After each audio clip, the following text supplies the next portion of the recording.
नमस्कार, आप देख रहे हैं भारत 24। मैं हूं आपके साथ पूजा यादव। एक तरफ नरेंद्र मोदी और अमित शाह जैसे अजय महारथी हैं, तो दूसरी ओर ऐसे दलों का जमघट है जो चुनावी रथ को अपनी अपनी दिशा में खींच रहे हैं। एक तरफ पीएम मोदी जैसे ब्रांड और अमित शाह जैसे चुनावी रणनीतिकार हैं, तो वहीं दूसरी ओर ऐसा विपक्षी गठबंधन है जो कदम कदम पर दिशा भटकता हुआ नजर आता है।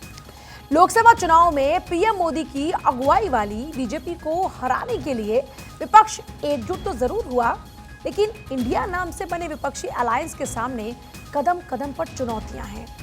और सबसे बड़ी चुनौती है सीटों के बंटवारे की। सबसे ज्यादा मुश्किल कांग्रेस के सामने नजर आ रही है। कांग्रेस ने सीट बंटवारे पर बातचीत के लिए कमेटी तो बना दी।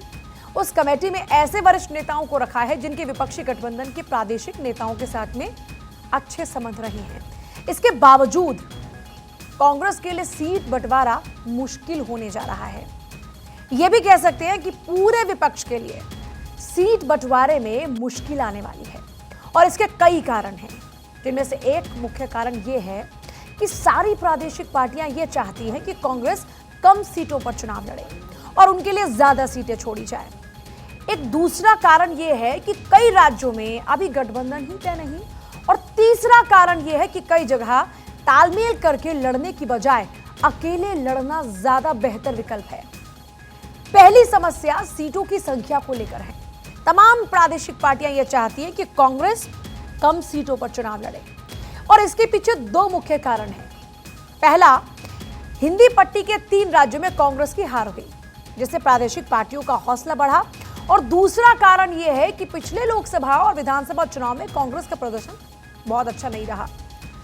इन कारणों से राज्य में कांग्रेस के सांसदों और विधायकों की स्थिति के आधार पर पार्टियां तालमेल करने की बात कह रही हैं। दूसरी ओर कांग्रेस ने बहुत ऊंचाई से मोलभाव शुरू किया।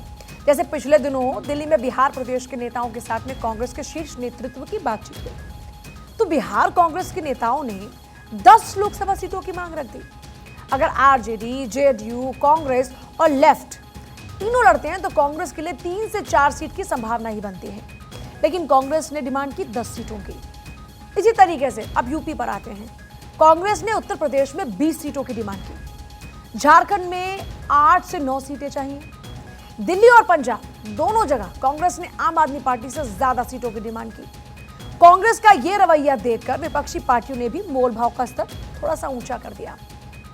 कई राज्यों में अभी गठबंधन तय नहीं है। बिहार में जनता दल यूनाइटेड की बात करें तो उसको लेकर संशय है और इस बात की चर्चा हो रही है कि नीतीश कुमार फिर से भाजपा के साथ जा सकते हैं। अगर ऐसा होता है तो समीकरण बदल जाएगा। तब यह हो सकता है कि कांग्रेस को 10 सीटें मिल जाएं। इसी तरह उत्तर प्रदेश की तस्वीर भी अभी तक साफ नहीं। बसपा ने अपने पत्ते अभी तक खोले नहीं हैं। कांग्रेस की बसपा से बातचीत हो रही है। वैसे एक खबर एक ये भी है कि सपा, कांग्रेस और राष्ट्रीय लोकदल के बीच में शुरुआती बातचीत हो गई है। फिर भी 15 जनवरी तक इंतजार करना होगा। अब आते हैं पश्चिम बंगाल पर। पश्चिम बंगाल में ममता बनर्जी ने और केरल में सीपीएम ने ऐलान कर दिया कि कोई तालमेल नहीं होगा, इसलिए वहां सीट बंटवारे की तो बात ही नहीं होती। दिल्ली और पंजाब में भी अभी फैसला हुआ नहीं।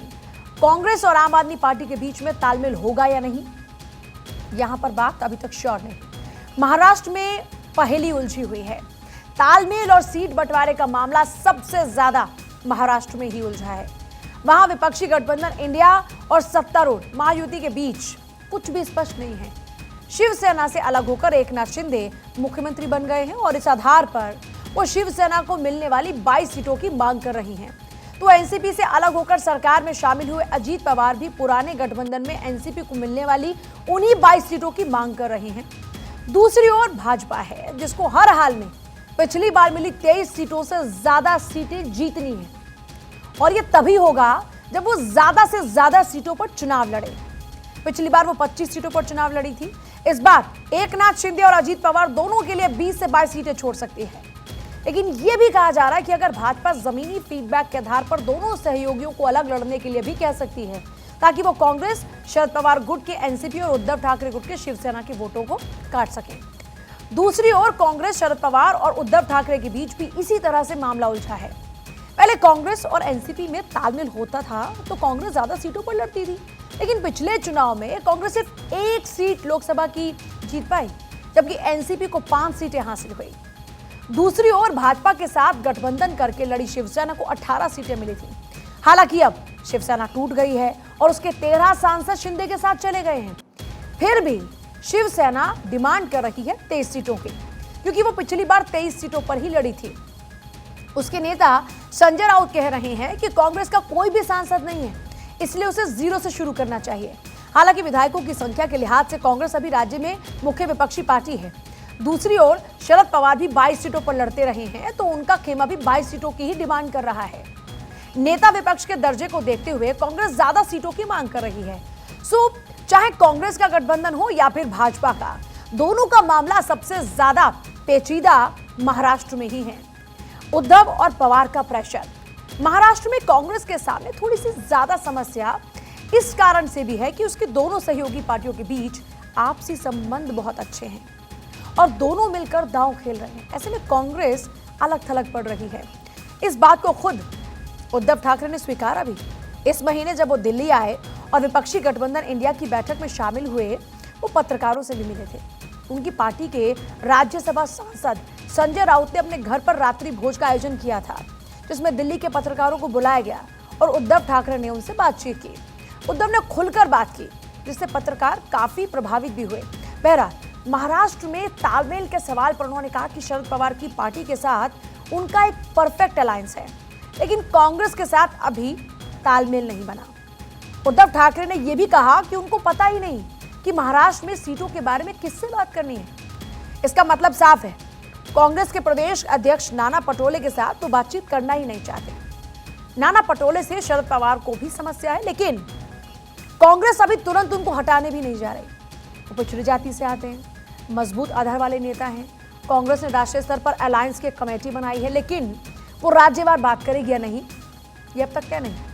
कांग्रेस को इस बात को समझते हुए महाराष्ट्र में भी तालमेल के लिए कमेटी बनानी होगी, ताकि उद्धव ठाकरे और शरद पवार के साझा दबाव का सामना किया जा सके। दोनों ही प्रादेशिक पार्टियां कांग्रेस को कम से कम सीट देकर चलाने के प्रयास में हैं। अब ये देखिए, पूरा आपने गणित समझा कि कैसे दोनों गठबंधन, चाहे एनडीए की बात हो और चाहे इंडिया गठबंधन की बात हो, कुछ कुछ जगह पर परेशानी है, लेकिन ज्यादा परेशानी कांग्रेस के लिए है।